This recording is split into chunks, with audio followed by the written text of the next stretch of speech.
It's Friday. Happy Friday. Well, yesterday, Friday Junior, that would make this Friday Senior. You know what? Is it Friday? If you ever need a dad joke, put this man in the room. Absolutely. 2 + 2 = 4. Happy Friday to you too, and thank you so much for joining us for KARE 11 News at noon. We're just days into the new semester, and we've got changes coming to the U of M meant to keep students safe.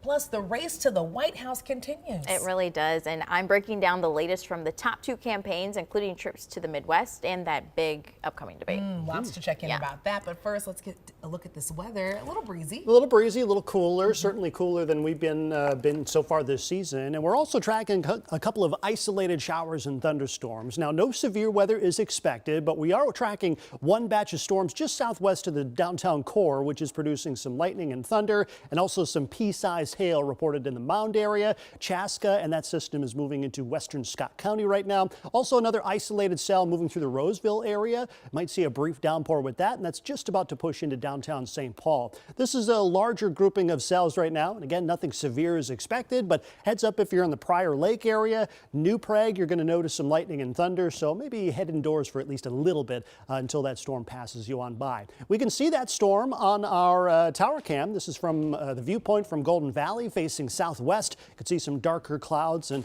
yes, a couple of lightning strikes out there as well. 65 degrees is our current temperature. It's pretty much where temps are going to hang out over the next few hours or so. Your hour by hour takes you into the mid to upper 60s today. An isolated shower or two possible through about the middle part of the afternoon. Then as we head into this evening, things clear out and we're headed into some chilly territory for temperatures tonight. We'll show you what part of the state is under a frost advisory coming up, Alexis. Ben, thank you. Our top story today: in just 2 hours, a new safety center will be opening right outside of the U of M campus. The goal is to help curb crime in the Dinkytown area. Michelle Beck shows us how.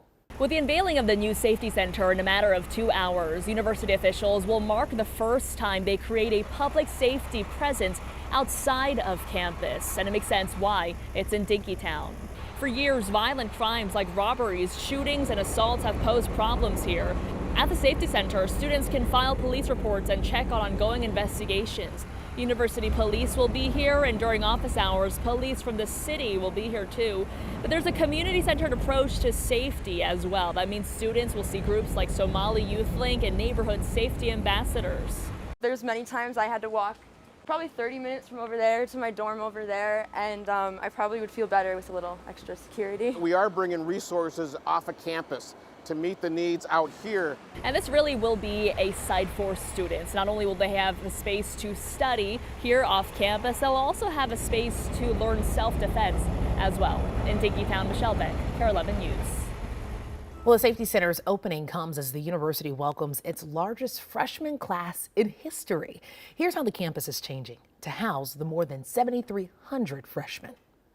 It's another record-breaking year of enrollment at the University of Minnesota. But where are all the first-year students living? Paige Roman at the university says of the 7,300 incoming freshmen, about 80% of them choose to live on campus. He says they are able to meet the housing demands, but said about 50 students are living in non-traditional housing on campus, like converted lounge rooms. Even though enrollment seems to be increasing each year, he says there are no immediate plans within the next 3 to 4 years to add more housing. Following a week of crime in Minneapolis, adding up to 5 homicides in the last week, the Minnesota BCA is stepping in to help.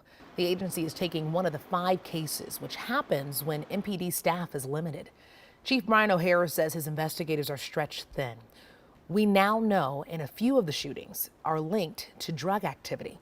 There have been almost the exact same number of homicides as this time last year, but this year's shooting have been deadlier. We are the police, we're law enforcement, so we will do all that we can to try and prevent things from happening beforehand. But yes, we do need to do things differently, responding to it after the fact, because we simply don't have the manpower that this city had before we had this level of violence, let alone now. In terms of staffing, O'Hara says recruitment numbers are way up since a new police contract was approved by the council. However, he says it still takes months to train. A few hours ago, the Georgia teen accused of killing 2 teachers and 2 students in a school shooting was in court. His father followed shortly after. Colt Gray was before a judge for the first time, facing 4 felony murder charges, among others. We learned he will not face the death penalty because he's a teenager, but he could spend the rest of his life in prison. Throughout the hearing, he was in shackles and spoke softly, saying he understood the charges. Moments later, his father sat before the same judge. He is charged with 4 counts of involuntary manslaughter, 2 counts of second-degree murder, and 8 counts of cruelty to children. There are still questions about his role in the shooting and if he gave his son the weapon used in the shooting. Now to the race for the White House. There's just over 8 weeks until Election Day, and the top 2 candidates vying for president are sharpening their rhetoric and hitting the campaign trail. Their vice presidential running mates doing the same, addressing some controversial issues. Cece, what are you learning about it all? Yeah, I'm learning it's been a very busy 24 hours, and the vice presidential nominees for each campaign had a lot to say about the school shooting down in Georgia. We'll start with the Democratic side. Governor Tim Walz promoted his history with gun legislation. He talked about signing laws that require universal background checks, as well as signing a red flag law. That's a regulation that restricts gun access for people deemed to be at high risk of injuring themselves or others. Walz said those rules should become federal. So people tell me, oh, I'm just not that into politics. You know how you answer them? Too damn bad. Politics is into you. It's into you. It's in your bedroom. It's in your every aspect of your life. So look, and don't think these guys don't have plans. And I'm going to say it after what the hell happened in Georgia yesterday.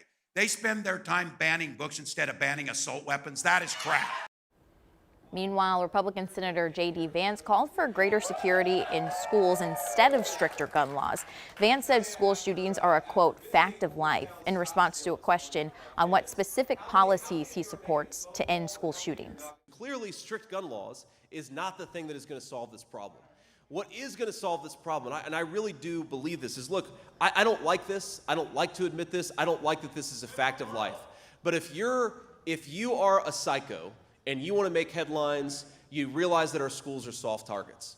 And we have got to bolster security at our schools.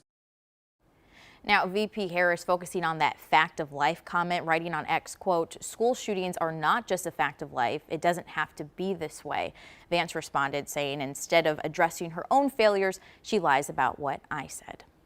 Cece, there's always so much back and forth. I know that we're getting ready for the upcoming debate. I think some things that I'm looking at, maybe debate styles, debate format, and some of those rules. And a lot of people have questions about fact checking. What are both presidential nominees focusing on this afternoon? Yeah, for sure. I'm sure much focus is on that presidential debate happening on Tuesday and prepping for that. We're also learning that just yesterday, Harris's team agreed to debate rules after there was a lot of back and forth about that. So I'll lay out the rules in about 30 minutes. All right, Cece, thank you so much. And in the last couple of hours, former President Trump was in court. He's appealing a verdict that found him liable for sexual abuse and defamation. The case revolves around the former president's relationship with writer E. Jean Carroll.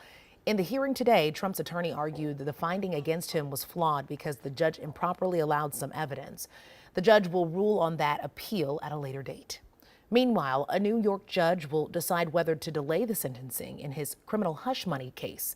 Right now, he's set to be sentenced on the 18th, facing 4 years in prison after being convicted on 34 counts of falsifying business records.